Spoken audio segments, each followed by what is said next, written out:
ওসমান হাদি যেভাবে শহীদ হয়েছে আমি সেইভাবে শহীদ হতে চাই। আলী রাদিয়াল্লাহু তাআলা ফজরের নামাজের আগে তাহাজ্জুদের নামাজে ছিলেন। ইবনে মুলজিম মসজিদের মধ্যেই ছিল। ইবনে মুলজিম দেখছে কখন সিজদায় যায়। আলী যখন নামাজে দাঁড়াইতো আল্লাহর সাথে সংযোগ হয়ে যেত।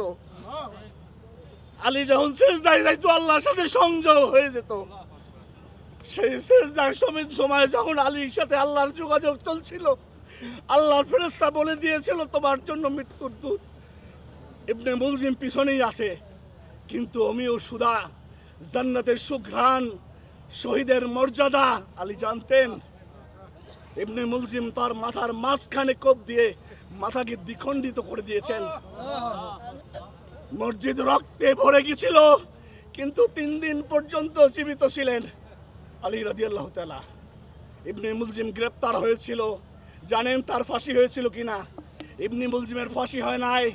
জীবিত থাকতে আলী রাদিয়াল্লাহু তাআলা বলেছেন ইবনে মুলজিমকে ক্ষমা করে দিলাম, আমিও ক্ষমা করে দিলাম। ওসমান হাদি যেভাবে শহীদ হয়েছে আমি সেইভাবে শহীদ হতে চাই। হাজার হাজার লক্ষ লক্ষ ওসমান হাদি তৈরি হবে।